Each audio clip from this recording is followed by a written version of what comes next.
오늘은 많은 분들이 어려워하시는 주제를 다뤄보려고 합니다. 바로 관계에서 선을 긋고 거절하고 정리하는 방법인데요. 기분 나쁘지 않게 그러면서도 명확하게 할 수 있는 방법들을 함께 살펴보겠습니다. 먼저 이런 상황들 혹시 겪어보신 적 있으신가요? 친구가 자꾸 무리한 부탁을 하는데 거절하기 어렵거나 직장 동료가 계속 사적인 영역을 침범하는데 어떻게 말해야 할지 모르겠거나 아니면 더 이상 만나고 싶지 않은 사람이 있는데 어떻게 정리해야 할지 막막한 경우 말이죠. 이런 상황에서 많은 분들이 두 가지 극단으로 가게 됩니다. 하나는 아무 말도 못하고 계속 참는 것. 다른 하나는 감정이 폭발해서 관계를 급격하게 끊어버리는 것. 오늘은 이 두 극단 사이에서 균형을 찾는 방법을 알아보겠습니다. 우선 왜 우리가 선 긋기를 어려워하는지부터 이해해 볼 필요가 있습니다. 첫 번째 이유는 거절하면 나쁜 사람이 될 것 같다는 두려움입니다. 특히 한국 문화에서는 관계를 중시하고 조화를 중요하게 여기기 때문에 이런 감정이 더 강할 수 있죠. 하지만 여기서 중요한 건 건강한 경계를 설정하는 것과 나쁜 사람이 되는 것은 전혀 다른 문제라는 점입니다. 두 번째는 상대방이 상처받을까봐 걱정되는 마음입니다. 이건 사실 공감 능력이 있다는 증거인데요. 다만 상대방의 감정에만 집중하다 보면 정작 내 감정과 필요는 뒷전이 되어버립니다. 세 번째는 갈등이 생길까봐 두렵기 때문입니다. 평화로운 관계를 유지하고 싶은 건 당연하지만 문제는 표면적인 평화를 위해 내면의 불편함을 계속 감수하게 된다는 거죠. 그렇다면 어떻게 해야 할까요? 몇 가지 기본 원칙부터 살펴보겠습니다. 첫 번째 원칙은 명확성입니다. 애매한 표현은 오히려 상황을 더 복잡하게 만듭니다. 글쎄요, 생각해볼게요, 다음에요 같은 말들은 거절이 아니라 보류로 들리기 때문에 상대방은 계속 시도하게 됩니다. 명확하되 정중하게 전달하는 게 핵심입니다. 두 번째는 일관성입니다. 한 번은 괜찮다고 하고 다음엔 안 된다고 하면 상대방은 혼란스러워합니다. 내 기준을 명확히 하고 일관되게 유지하는 것이 중요합니다. 세 번째는 타이밍입니다. 불편한 상황이 반복되고 쌓인 후에 폭발하는 것보다 처음 느꼈을 때 부드럽게 이야기하는 게 훨씬 효과적입니다. 이제 구체적인 거절 방법들을 살펴보겠습니다. 상황 1. 부탁을 거절할 때 친구가 또 돈을 빌려달라고 하는 상황을 예로 들어볼게요. 이럴 때 사용할 수 있는 공식이 있습니다. 이해, 명확한 입장, 대안 제시입니다. 네 상황이 어렵다는 거 이해해. 그런데 나도 지금 여유가 없어서 빌려주기 어려울 것 같아. 대신 이런 상황에 도움받을 수 있는 기관 정보는 찾아볼 수 있어. 여기서 중요한 건 과도한 변명을 하지 않는 겁니다. 사실 지금 월세 내야 하고 카드값도 나가고 부모님도 도와드려야 하고 이렇게 변명을 길게 늘어놓으면 상대방은 그럼 조금만이라도 하며 협상을 시도하게 됩니다. 미안하지만 이번엔 어려울 것 같아 라고 짧고 명확하게 말하는 게 더 효과적입니다. 상황 2. 시간적 경계 설정하기. 밤늦게 카톡이나 전화가 자주 오는 경우도 많죠. 이럴 때는 사전에 경계를 설정하는 게 좋습니다. 나는 보통 밤 10시 이후에는 개인 시간을 가지려고 해. 급한 일이 아니면 다음날 연락해 줄 수 있을까? 이렇게 말하면 상대방도 내 패턴을 알게 되고 나도 매번 거절하는 불편함을 겪지 않아도 됩니다. 상황 3. 사적인 질문에 대응하기. 사람들은 때로 선을 넘는 질문을 합니다. 연애는 하냐? 결혼은 언제 하냐? 얼마 버냐? 같은 것들이죠. 이럴 때 사용할 수 있는 방법이 있습니다. 그건 개인적인 부분이라 이야기하지 않는 편이에요. 부드럽지만 단호하게 말하고 주제를 자연스럽게 전환합니다. 그보다 요즘 하시는 일은 어떠세요?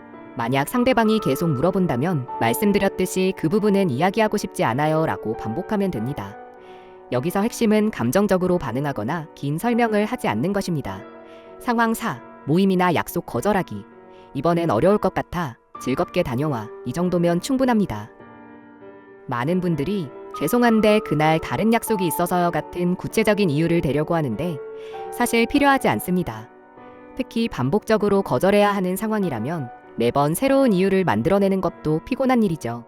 만약 상대방이 무슨 약속인데? 라고 물어본다면 개인적인 일정이 있어 라고 대답하면 됩니다. 이제 좀 더 어려운 부분, 관계를 정리하는 방법을 이야기해 보겠습니다. 모든 관계를 극적으로 끝낼 필요는 없습니다. 많은 경우 자연스럽게 거리를 두는 것으로 충분합니다. 연락 빈도를 줄이고 만남 제한에 요즘 바빠서 정도로 대응하면서 점진적으로 거리를 두는 것이죠. 이건 비겁한 게 아니라 현실적인 방법입니다. 특히 상대방에게 큰 잘못이 있는 게 아니라 단순히 맞지 않는 경우라면 이 방법이 서로에게 덜 상처가 됩니다. 하지만 상대방이 경계를 계속 넘거나 나에게 해로운 영향을 미치는 경우라면 명확하게 이야기해야 할 때도 있습니다. 우리 관계에 대해 이야기하고 싶어. 솔직히 말하면 요즘 너와 만나는 게 편하지 않아. 서로를 위해서 이제는 거리를 두는 게 좋을 것 같아. 이렇게 말할 때는 직접 만나서 하는 게 좋습니다. 문자나 카톡으로 하면 오해의 여지가 더 많고 상대방도 더 상처받을 수 있습니다. 관계를 정리하겠다고 했을 때 상대방은 여러 반응을 보일 수 있습니다. 화를 내거나 설득하려 하거나 자기 잘못을 고치겠다고 약속하거나 죄책감을 유발하려고 할 수도 있죠. 이럴 때 중요한 건 내 결정이 확고하다면 흔들리지 않는 것입니다. 네 마음은 이해해. 하지만 내 결정은 변하지 않아. 이렇게 반복하면 됩니다. 선을 긋고 나면 많은 분들이 죄책감을 느낍니다. 내가 너무한 건 아닐까? 상대방이 상처받았을 텐데 하는 생각들이죠. 여기서 기억해야 할 게 있습니다. 내 감정과 필요를 표현하는 것은 이기적인 게 아닙니다. 오히려 장기적으로는 나와 상대방 모두에게 더 건강한 선택입니다. 불편함을 참으면서 관계를 유지하면 어떻게 될까요? 겉으로는 관계가 유지되는 것처럼 보이지만 내면에서는 불만과 분노가 쌓입니다. 그리고 어느 순간 폭발하거나 아니면 내가 지치고 소진되어 버리죠. 반대로 초기에 명확하게 경계를 설정하면 관계가 더 건강해질 수 있습니다. 서로의 한계를 알고 존중하는 관계가 되는 거죠. 선긋기를 시도할 때 사람들이 자주 하는 실수들도 알아두면 좋습니다. 실수 1. 과도한 설명과 변명. 사실 나도 요즘 힘들어서 회사 일도 바빠서 집안일도 있고 친구들도 만나야 하고 이렇게 길게 설명하면 상대방은 그럼 이 부분만이라도 주말에는 괜찮지 않아? 하면서 협상을 시도합니다. 미안하지만 이번엔 어렵겠어 라고 짧게 말하는 게 더 효과적입니다. 실수 2. 미안하다는 말을 너무 많이 하기. 물론 정중함은 중요합니다. 하지만 정말 미안한데, 너무 미안하지만, 진짜 죄송한데를 반복하면 내 입장이 약해 보입니다. 한 번에 미안하지만으로 충분합니다. 실수 3. 나중으로 미루기. 이번엔 안 되지만 다음에는 꼭, 나중에 시간 나면 연락할게.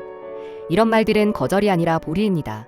만약 정말 하고 싶지 않다면 애매하게 남겨두지 말고 명확하게 거절하는 게 좋습니다. 실수 4. 비언어적 신호만 보내기. 연락을 무시하거나 답장을 늦게 하거나 피하는 행동만 하는 것도 문제입니다.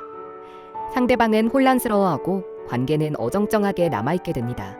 명확한 언어적 표현이 필요합니다. 이제 좀 더 구체적인 상황들을 살펴보겠습니다. 직장 관계에서 직장에서는 더 신중해야 합니다. 매일 봐야 하는 사람들이기 때문이죠. 동료가 자꾸 내 업무를 떠넘기려 한다면 지금은 내 업무에 집중해야 해서 도와주기 어려울 것 같아. 팀장님께 말씀드려서 업무 분담을 조정하는 게 어떨까? 상사가 퇴근 후에도 계속 연락한다면 업무 시간 외에는 개인 시간을 갖고 싶습니다. 긴급한 사항은 물론 대응하겠지만 일반적인 업무는 다음날 처리하겠습니다. 이렇게 전문적이고 명확하게 이야기할 수 있습니다. 가족은 가장 어려운 영역일 수 있습니다. 하지만 가족이라고 해서 경계가 필요 없는 건 아닙니다. 엄마, 나는 성인이고 내 삶의 결정은 내가 할 거야. 엄마 의견도 듣고 싶지만 최종 결정은 나한테 맡겨줬으면 좋겠어. 우리 집에 방문하실 때는 미리 연락해 주시면 좋겠어요. 갑자기 오시면 당황스러울 때가 있어서요. 이런 식으로 존중하되 명확하게 표현할 수 있습니다. 연인 사이에서도 경계는 필요합니다. 나는 친구들과의 시간도 중요하게 생각해. 매일 만나는 건 부담스러워. 하루를 다 알고 싶은 마음은 이해하지만 핸드폰을 계속 체크하는 건 불편해. 서로 믿고 존중하는 관계였으면 좋겠어. 건강한 관계는 두 사람이 완전히 융합되는 게 아니라 각자의 영역을 존중하면서도 함께하는 것입니다. 많은 분들이 궁금해하시는 부분입니다. 거절하고 나서도 관계를 유지할 수 있을까요? 네, 가능합니다. 오히려 명확한 경계가 있는 관계가 더 오래갑니다. 거절한 후에는 그래도 너는 내게 소중한 친구야. 우리 관계 자체가 싫은 건 아니야 같은 긍정적인 메시지를 함께 전달하면 좋습니다. 그리고 내가 할 수 있는 것과 할 수 없는 것을 명확히 하는 거죠. 돈은 빌려줄 수 없지만 이야기는 들어줄 수 있어. 매주 만나기는 어렵지만 한 달에 한 번은 괜찮아. 이런 식으로요. 선긋기는 근육처럼 연습이 필요한 기술입니다. 처음에는 떨리고 어색할 수 있습니다. 목소리가 떨리거나 말이 꼬이거나 나중에 후회할 수도 있죠. 그런데 그게 정상입니다. 작은 것부터 시작해보세요. 커피를 주문할 때 원하는 걸 정확히 말하기. 식당에서 주문이 잘못 나왔을 때 바꿔달라고 하기. 이런 일상적인 상황에서부터 연습하는 겁니다. 그러다 보면 점점 편해지고 더 중요한 관계에서도 명확하게 소통할 수 있게 됩니다. 오늘 우리가 이야기한 내용을 정리해 보겠습니다. 선긋기는 나쁜 사람이 되는 게 아니라 건강한 관계를 위한 필수적인 기술입니다. 명확하고 일관되게 적절한 타이밍에 하는 게 중요하고요. 과도한 설명이나 변명은 필요 없습니다. 짧고 명확하게 전달하는 게 서로에게 더 좋습니다. 죄책감은 자연스러운 감정이지만 그렇다고 해서 내 필요를 무시해야 하는 건 아닙니다. 그리고 가장 중요한 건 연습입니다. 처음엔 어색하고 어려워도 계속 하다 보면 익숙해집니다. 마지막으로 한 가지만 더 말씀드리겠습니다. 누군가 여러분의 경계를 존중하지 않는다면 그건 여러분의 문제가 아니라 그 사람의 문제입니다. 여러분은 명확하게 표현할 권리가 있고 상대방은 그것을 존중할 책임이 있습니다. 건강한 경계는 관계를 끊는 게 아니라 오히려 더 깊고 진실한 관계를 만듭니다. 서로의 한계를 알고 존중하는 관계가 결국 더 오래가고 더 행복합니다. 오늘 영상이 도움이 되셨다면 좋겠습니다.